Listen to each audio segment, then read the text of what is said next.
Halo Indonesia, selamat datang kembali di channel Vlogger BW. Masih bersama saya, Basis Roy Bavi. Di video yang sebelumnya tentang masalah reset riset dunia atau mengembalikan ke titik nol, meskipun titik nolnya itu bukan nol yang kecil lagi, tetapi nol yang sudah mulai membesar. Hari ini sudah banyak orang mulai menyadari tentang kondisi diri, sudah kesadaran-kesadaran itu sudah mulai bermunculan, karena secara tidak langsung kita itu sebenarnya juga masih banyak terbelenggu oleh pendapat dan pemikiran orang lain. Belenggu pikiran, pandangan, pendapat orang itu yang sudah menjadi sesuatu hal turun-temurun di kehidupan kita semua. Sehingga apa yang kita peroleh hari ini ya seperti ini, di mana negara lain atau orang lain itu sudah mencapai tingkat yang lebih jauh, yang lebih maju. Kita masih berjalan di tempat, kita hanya fokus kepada hal-hal yang tidak relevan untuk kehidupan. Dan ujungnya kita itu hanya berkutat, hanya masalah ini dan itu, yang nanti ketika dibiarkan ya terjadi pertengkaran lagi, terjadi kisruh, chaos gitu. Dan ketika hari ini sudah mulai memahami semua, kita harus segera memahami, menyadari. Jadi kemana arah kita itu? Karena gini, yang namanya sesuatu yang besar itu terbentuk dari sesuatu yang kecil. Bahan atau apa ya, produk yang istimewa itu karena tersusun dari satu komponen kecil yang kuat gitu loh, komponen yang bagus. Suatu negara, contoh negara Cina, menjadi besar dan kuat bukan karena negaranya, tapi memang karena secara individu masyarakatnya itu hebat gitu loh. Masyarakat individunya itu memang sudah berpikir maju untuk secara mandiri. Ketika kelompok-kelompok kecil ini menjadi sebuah gabungan sesuatu yang besar, artinya menjadi sebuah negara, ya hanya menjadi sebuah negara yang hebat gitu. Jadi ketika hari ini orang menyalahkan pemerintah, jangan dulu menyalahkan pemerintahannya, karena dari start awal kita secara individu rata-rata pola pikirnya sama. Ketika nanti di ujung berada di kekuasaan nanti juga sama juga gitu loh. Bahkan saya apa ya, kalau ngomong bertaruh juga nggak etis. Orang yang hari ini menentang pemerintah pun yang mengkritik, ketika dia berada di kondisi itu, berada di titik pemerintahan, saya yakin mereka juga nggak akan apa ya sespektakuler apa yang mereka pikirkan gitu. Apa yang orang angankan gitu. Karena memang eh, kalau kita itu nggak sama pola pemikirannya, ya nanti kita ya dapatkan juga nggak sama, di ujungnya pun juga berbeda. Dan mungkin ini juga menepis semacam teori, kan biasanya tuh eh, yang sekolahnya pinter, ketika di kehidupan artinya di masyarakat dia ternyata tidak bisa menjadi apa-apa, tidak survive, tidak, artinya tidak sukses gitu. Banyak yang berpikir seperti itu. Sebenarnya enggak juga gitu loh. Sebenarnya gini, yang menjadikan orang-orang yang waktu di sekolah itu uh, juara, anggap aja dia pinter, juara, hebat. Tetapi begitu berada di kehidupan dia tidak survive, tidak hebat ya karena gini, orang-orang yang pinter secara akademis ya dia akan tumbuh di lingkungan yang sama-sama akademis juga. Nah, karena dia terbiasa menghadapi pelajaran akademis, tetapi begitu di kehidupan dia tidak punya sparring partner yang bisa mengcover keilmuan dia. Ya akhirnya dia nggak terpakai. Satu contoh besar gini, Pak Habibie itu kurang hebat bagaimana? Hampir apa ya? Kalau dari ceritanya Bapak Ilham, anaknya dari Pak Ilham Habibie, dalam satu pesawat itu Pak Habibie itu punya hak paten yang paling banyak. Dalam satu pesawat itu bahkan teori-teori dia itu dipakai gitu loh. Anggap aja dia nomor satu di dunia apa aero apa di dunia pesawat. Tapi begitu kembali di Indonesia, dia juga nggak mampu apa-apa gitu loh. Padahal teori pemikirannya itu dipakai orang lain. Tetapi ketika kembali di Indonesia, ya mana IPTN juga hilang, tenggelam. Yes, ya nggak hilang, tapi tenggelam lah, nggak bisa se-eksis itu yang sesuai ininya. Karena apa? Karena dia tidak tumbuh di lingkungan yang tepat gitu loh.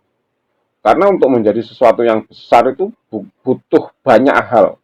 Sebuah tanaman bisa menghasilkan produk, menghasilkan apa? Buah, menghasilkan apa? Satu produksi yang bagus. Itu karena banyak faktor dari tanahnya, dari perawatannya, dari lingkungannya gitu. Dan sama juga dengan potensi masyarakat kita. Ketika kita itu tidak tercover, ya susah untuk berkembang. Gitu.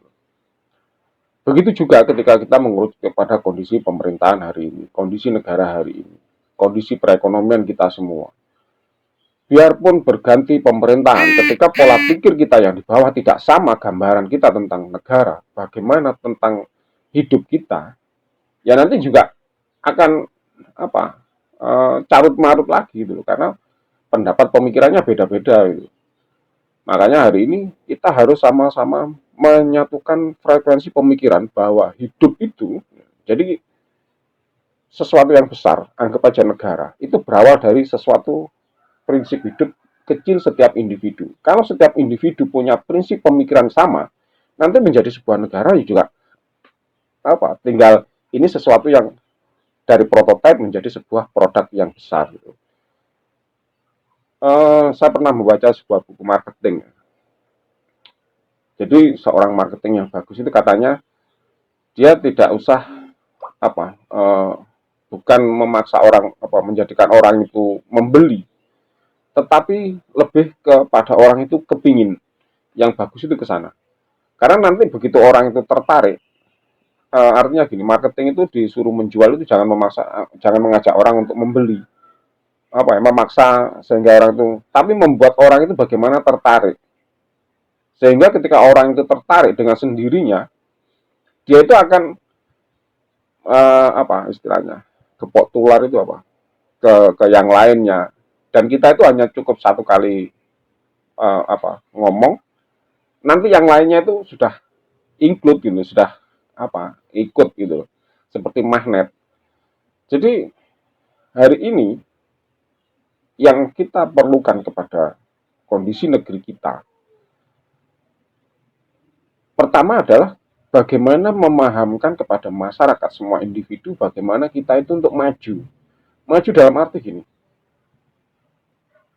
kita semua terjepit kondisi ekonomi hari ini. Kalau kita tidak berusaha, kalau kita tidak melakukan sesuatu hal, ya kita tidak akan pernah berubah gitu loh.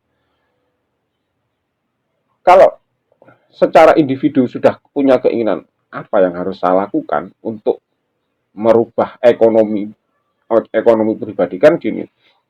Kalau semua dalam satu kelompok individu, ya seperti cerita Pak Habibie tadi, kalau dia berada di lingkungan yang sama-sama pemikirannya sama, gambarannya sama, untuk menciptakan sesuatu untuk kebutuhan bersama, ya pasti akan terjadi.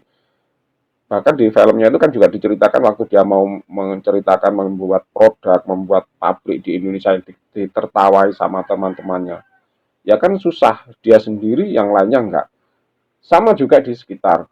Hari ini, apa yang ingin kita rubah, apa yang ingin kita, apa ya, kita itu biar bisa anggap punya uang, kita biar bisa tidak kesulitan secara ekonomi. Yang kebetulan punya sawah mungkin dia masih, kalau yang enggak, yang kebetulan menyukai bidang apa teknik tetapi lingkungannya tidak, kan itu menjadi sesuatu hal yang sangat berat gitu loh. Jadi misal kalau satu daerah itu uh, lebih fokus ke pertanian. Kalau di sekitarnya itu saling mendukung, ada yang petaninya, ada yang pembuat benihnya, ada pembuat pupuk, ada pembuat alat pertaniannya yang bisa dilakukan di satu tempat itu, ya nanti harga harga pertanian itu juga akan menjadi lebih kompetitif. Artinya ketika panen ya antara ongkos produksi dan hasil panen itu nanti bisa bisa tercukupi gitu loh, tercover. Jadi nggak tekor karena uh, bahan-bahan yang didapatkan murah gitu. Terus sama seperti kayak gini, kalau orang yang mencari produk di Cina itu ya, teman saya itu kan ada yang uh, pernah ke sana itu, dia mau nyari produk apa, ya dia tinggal di satu kampung itu sudah komplit gitu loh. Mau sepeda motor, mau ponsel, mau laptop, ya Anda tinggal aja masuk ke kampung itu. Ya nanti di situ di daerah itu nanti sudah tersedia di sana sehingga ongkos produksinya nanti jadi lebih murah karena nggak jauh-jauh gitu loh. Sama seperti ini satu kampung itu satu daerah lah ya, pokoknya dia maksudnya satu daerah mungkin satu kabupaten, satu kecamatan itu yang sama-sama konten kreator, youtuber. Jadi enak, dia mendapatkan bahan, mendapatkan sparring partner, mendapatkan apa ya, ya pokoknya ada di situ nanti dapat talent, mau butuh kamera ya temannya ada kamera, butuh komputer ya temannya di situ ada komputer, butuh tempat di situ juga ada, terus ada yang memberikan ide, yang akhirnya sama-sama hidup gitu loh. Hari ini kondisi-kondisi seperti itu sangat langka di sekitar kita. Yang pertanian juga ya banyak petani yang dia sendiri produksi nyar, nyangkul juga nyari tenaganya juga susah. Dapat pun ada ya jatuhnya harga mahal, dapat benih dari jauh ketika diaplikasikan di tempat itu juga tidak bisa maksimal. Ketika pun sudah ada jatuhnya nanti juga mahal gitu loh. Mungkin karena pupuk ada tetapi belinya jauh. Jadi serba serba nanggung semua itu loh, nggak bisa maksimal di satu tempat. Makanya hari ini yang perlu kita buka wawasan pemahaman kita adalah keinginan dulu, mau pemahaman bahwa hidup kita itu mau kemana. Hari ini kalau kita kepingin perubahan secara ekonomi, apa yang harus kita lakukan? Dan itu gambaran itu harus muncul dulu. Kalau nggak muncul, terus kalau kita itu masih terbelenggu oleh pemikiran, oleh dogma, oleh pendapat pemahaman yang salah, ya kita nggak akan pernah berubah gitu. Dan nanti kita akan coba membedah sesuatu hal yang menjadikan pikiran kita itu menjadi mau melangkah itu dibayang-bayangi rasa takut, dan pikirannya sesuatu hal yang paling dalam hidup kita. Orang bisa menjadi sakit, bisa menjadi mati, bisa menjadi tidak berdaya itu hanya karena pikiran.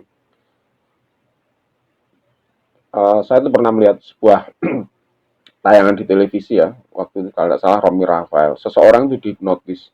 Dia itu kena kipas angin ini, dia menjadi roboh, tidak bisa menabrak kipas angin. Dan dia betul-betul hanya kena hembusan kipas angin, dia tuh bisa terjatuh-jatuh. Hanya karena dihipnotis. Saking bahayanya sebuah pemikiran. Dan hari ini kita semua terbelenggu pikiran kita, tidak bisa menjadi melangkah karena ya semacam hipnotis tadi itu yang menjadi sesuatu yang mengakar di dalam alam bawah sadar kita, sehingga kita mau maju itu selalu ada yang menghalangi.